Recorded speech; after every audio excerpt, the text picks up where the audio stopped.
Roja! Hey, Bryon. Hi, all. This is Bryon Chambers with the Oklahoma City Museum of Art, and I'm joined by my colleague and good friend, Roja Najafi. Hi, Bryon. Hi, everybody. It is good to virtually meet you, and I hope you enjoy our conversation about one of our favorite pieces from the Oklahoma City Museum of Art collection. Yeah, our lives are, virtual. That's part of the quarantine experience. But we love what we do. We talk about art, and we hope our visitors talk about art. And we had the idea to share some of our favorite pieces. I'm going to get this image loaded so you don't have to stare at our faces. No, this is not I'm going to give us a little bit of a background about the work we are going to talk about. Today we decided to talk about one of our favorites from our collection, a work by Alfonso Ossorio called INXIT from 1968. This is a work that you can see. And the work is so intriguing, and it is an assemblage. And an assemblage is an art technique or medium that is sort of a sculpting art technique that brings together everyday objects, often found objects that artists have collected or found, and put it together in a sculptural format. It is an additive method, and it was very popular in the second half of the 20th century. And assemblage basically is a three-dimensional collage, if that makes sense. Sure, yeah. And this is by Alfonso Ossorio, a Filipino-American artist. He was born in 1916 in Manila, and he was sent to, at age 8, he left Philippines for England to be educated in a boarding school. And after that, he came to the United States. And went to Harvard Art Institute and got a very classical art training. So when I say classical art training, this is not what comes to mind. No. And that's what we want to talk about. Yeah, this object is probably, it's at the top of the list, if not the top 10 of when visitors see it, they say something, that list of questions or statements like, I don't get it, or what is it? What does it mean? And probably the most common thing is, my child could do that. And that's what we wanted to explore today. This is a part of a series. Alfonso Ossorio started in the 50s, in the late 50s, and our work is from 1968. The series, he called them congregations. And congregations were these assemblages of objects, basically, that he collected and very precisely put together. It looks very chaotic when you look at it, but it really, everything fits perfectly next to each other. Congregation also has a religious side to it, so the vocabulary is very much, used in religious congregations. He was a Catholic. And this is a door, by the way. Did we mention that? No, we haven't. We should show that this is a door. I'm trying to change the screen. Hold on one second. Maybe I can do this. See, the door is open. There's a doorknob.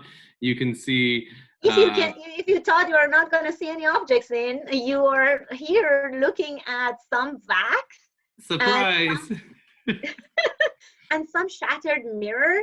And the congregation series really does something interesting in my opinion, and that is it brings together these objects, horns, mannequin, parts, industrial parts, buttons, doll eyes, toys, skulls. There's a skull in the very middle of the work, and colorful parts and jaws and shells. All these parts that I think was part of the explorations of nature for Ossorio. It brings it together as if these are maybe worshippers, maybe just congregating, and in this work together. And it is the portal. And I remember one of the, maybe it was on the day of we were installing the work, that we were walking in the galleries, and you mentioned something that I'm ashamed to say that I missed, and that was that the title of the work is actually spelled out on the door. Yeah. You guys can see it. Yeah, in white What and Bryon yellow, you mentioned can to me. see the I and the N at the top around the skull, the X right in the center of the door, and IT at the bottom. Now, Roja, you were giving me too much credit because I think when you and I were walking through together, I saw it for the first time too. So it was an aha moment that was shared for both of us. Yeah, it's really an aha moment, and you can see how everything, it looks again very chaotic, but in a way it is very organized. If you look at the X, around the X are these jaws, a skeleton jaws, and the X itself, on both sides of it are these eye-shaped figures that are next to it, and then all these really abundance of objects that are very neatly put together, but at the same time walking this idea of organized and disorganized is there. Now, one of the things that I was very surprised to know is that Alfonso Ossorio was a good friend with Jackson Pollock and Lee Krasner. And he's considered an abstract expressionist, but really not in a way that we think abstract expressionists are. And you remember one of our conversations, we talk about their close friendship with Lee Krasner and Jackson Pollock. Yeah, when we say friends, when you study this time period, all of the artists who are lumped into the painterly abstraction or abstract expressionist labels, that group of artists shared information, talked art theory, very sophisticated conversations about what art is or isn't and what it should be in the future. Talking about Ossorio and Lee Krasner and Jackson Pollock, they summered together. They spent time at Ossorio's place in the Hamptons, and actually I think Ossorio moved there to be closer to the Pollocks in a way. Anyway, or rather Pollock encouraged him to buy this great house in the Hamptons. He actually wanted to be closer to them. He enjoyed the conversations that they had, and he was one of the earliest collector of Jackson Pollock direct painting. And this idea of collector, he collected anything that was he thought it is important, and he had an experience with it that was a very really superb and unique experience. And with Jackson Pollock work, Ossorio had those experiences. And I think these objects, in a way, are collected. Of course, the idea of using assemblages, using found objects from everyday life that the artists have acquired and put together, it started from Picasso, and later on surrealists really pushed this idea of found objects and use of the found objects and non-fine art material in artworks and making art with it.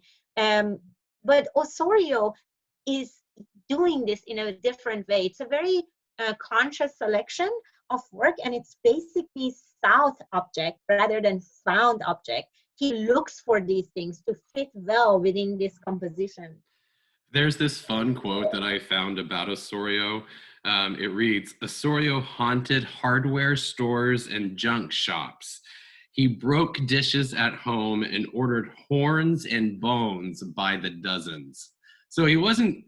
There you go. Yeah, it's right here. And it is interesting because museums usually list the material and media after the name of the artwork, name of the artist in it. And I remember one of our conversations about this, but you know this object much longer than I know this object. So tell us a little bit about your first experience of those materials. Yeah, well, right now you can see in the bottom of the screen, we have information about the object. We have the artist's name, nationality, his date of birth, death, the title of the work, 1968 is when the object was created. And then we list plastic and various materials on wooden door and frame. The museum acquired not only an INXIT, but 10 other works on paper by Ossorio from the Ossorio Foundation after his death. We exhibited them in 2008. And I think it's the only time we've had all 11 works together in the same exhibition space or in the same gallery. That first time we exhibited this, those various materials, we tried to list them out entirely. So usually you'll see a label next to an art object. It lists all of this information at the bottom of your screen, what we call tombstone information, just the facts. And then underneath, maybe you'll have a paragraph or two that someone wrote to help explain that object or its context, what it means or what it was when it was made. Well, we didn't have room for that on that label because the list of various materials included yak horns, antelope horns, doll eyes. I mean, it went on and on and on. And to this date, it's one of the longest labels I've ever read. And it's only because of the listed media, the list of materials used to create this object. I'm glad we decided to make it, give a short version, because it will become redundant. You read something that you actually see. We know this was an assemblage of these objects that we can recognize, and it is one of those fascinating things, because in a way, one of the connections, it was a very curious American ambience in the 50s in the United States, right? American abstract expressionism in New York, and we have artists in Europe that Alfonso Ossorio knows, like Jean Dubuffet, who was a good friend of Ossorio. And Jean Dubuffet introduced Ossorio to this idea of art brut or raw art, using raw material, non-traditional material, and giving this in this crude state. And this that coupled with American abstract expressionist gestural marks and gives this liberating style to Ossorio. Ossorio using objects, raw materials from art brut in a way, and in his own exploration of these objects, he's layering them the same way as, let's say, someone like Jackson Pollock layers paint. And it's really liberating, and it gives this peace for your eyes. Your eyes wander between the organization and disorganization, and in between. It also allows us to experience the object. You cannot rest. It is like a visual pilgrimage in a way. And the word pilgrimage is really appropriate when it comes to Ossorio. He was raised Roman Catholic. He was raised Catholic. And he went to a Benedictine prep school. While at Harvard, he studied anthropology and medieval art. When you've had your art survey course or art appreciation or intro to art course, and you study the medieval art area, especially Western European part of it, it's from the fall of Rome until the Renaissance in Northern Europe and on the Italian peninsula. And that's more than 1,000 years, or around 1,000 years. That's a lot of human expression in visual culture. And it's interesting for me because I spent a lot of time studying medieval art, and that includes reliquaries, or objects used in religious or Christian ceremonies or the liturgy that contained a relic with inside them. Perhaps it was a saint's bone, or a relic. A relic was something that belonged to a saint, from actual body parts, hair, or objects that they used, or the instrument of their martyrdom, as you mentioned. Yeah. And they were considered holy. And they're in existence today. You can visit, for example, Notre Dame in Paris when we can travel again, and especially Notre Dame in Paris when it allows as many visitors inside as possible again, and it's fully reopened. But they rather have what's thought to be the crown of thorns, and it's encased now. But on special occasions, on holy days, it's processed or brought out for those in attendance, the congregation, to experience that closeness to a sacred object. Other reliquaries are adorned because they're adored. It may have started out in one time period as something simpler, but over the years, it gets so loved with ornamentation that to perhaps a more minimalist contemporary aesthetic, it may seem gaudy because it was so loved. I mean, it's just dense with objects of precious metals and precious gems and filigree and lots of enameling. And these things can be really over the top because I think that's the point. When they're processed, it's supposed to capture that awe. It's supposed to inspire and remind you about that martyr's life and the meaning. It's that person's meaning, yes. And absolutely, I think Ossorio was familiar with that practice of very much, and I think in a way he's adapting and adopting the ideas that he grew up with and the experiences he had. This is in a portal in a way. It's a door. Once you open this door, another thing that it brings to mind is that this is entrance to a congregation, but also the congregation is outside, very much like many churches, European church throughout the Middle Ages, through Romanesque period, through Gothic period. The whole thing is very adorned, like architectural sculptures that are attached to the framework.